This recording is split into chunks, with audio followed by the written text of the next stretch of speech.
ငွေရကျန်နေဘာမှအချိန်ပေးတယ်မလို့ပဲဖုန်းလုံးရှိရနဲ့ပြစ်ထားပြီးငွေရှာတဲ့ app ဖြစ်ပါတယ်ဟုတ်ကဲ့ digital service ကပါကျွန်တော်ပြပြပေးမှဒီ Xmas Rush ဆိုတာလေးပါနော် Xmas Rush ကကျွန်တော်ဒီ USBBN လေးခံပြီး Play Store မှာ download ဆွဲလိုက်ပါဒီကောင်လေးတော်တော်ကျန်းနေဗျပြစ်ထားနေကျွန်တော်ငွေရတော်တော်ကိုတက်တယ်ဗျာနော်ငွေရတဲ့ app ဖြစ်ပါတယ်နော်ပြစ်ထားနေငွေရတဲ့ app ဖြစ်တယ်ဒီကောင်လေးကိုသုံးမယ်ဆိုရင်ကျွန်တော်ဒီ VPN ကိုတယောက်နဲ့တယောက်မတူတာသုံးမှာပြောမယ်ဆိုရင်ကျွန်တော် region မတူတာသုံးနေပတ်စံတက်တာမြန်နေပဲဗျာနော်ဒီကောင်အဲ့လိုမျိုးလောက်တက်လေကျွန်တော်ဒီထက်ပတ်စံများများတရက်ကိုရှာနိုင်နေပဲဗျာနော်ဒီကောင်ကကျွန်တော်အချိန်ပေးရမလို့เนาะဖုန်းပြစ်ထားလိုက်တာနဲ့ရပါတယ်ဒီမှာကျွန်တော် refer link မှာဒီဘက်နောက်ကလေကျွန်တော် refer ရှာတဲ့ link ဖြစ်ပါတယ်အလဲကတော့ကျွန်တော်ဒီ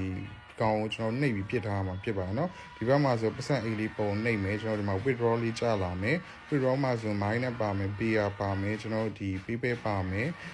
true money ပါမယ်ဗျာเนาะထိုင်းရလည်းလုပ်လို့ရမယ်ကျွန်တော်ရှိသမျှနိုင်ငံကနေဒီကောင်သုံးလို့ရမှာဖြစ်ပါတယ်လုံးဝမိုက်တယ်ပြောမှာပါတကယ်လို့ကျွန်တော်ရှိမှာဒီ paypal ကောက်တွေပဲဖွင့်နေလဲလာဖွင့်လို့ရပါတယ် paypal service တွေပေးပါတယ်ကျွန်တော်အကောက်ကို follow လုပ်ခဲ့လိုက်ပါဒီမှာကျွန်တော်ငွေထုတ်တဲ့နေကိုလည်းဒီကောင်ကိုတင်ပေးသွားမှာဖြစ်ပါတယ်ဒါဆိုကျွန်တော် start နှိပ်မယ် start နှိပ်ပြီးတော့ကျွန်တော်ဒီအထဲကိုရောက်ပြီးတော့ဒါ4မိနစ်ပဲကျွန်တော်ဒါဒီတိုင်းပဲဖုန်းပြစ်ထားလိုက်တာဖြစ်ပါเนาะဒီမှာကျွန်တော်ရသွားငွေပါကျွန်တော်ပြတာပါတယ်သူက level လေးကျန်းသွားလို့ကျွန်တော်ငွေရလဲတော်တော်ကြီးရကျန်းတာဖြစ်တယ်ဗျာเนาะ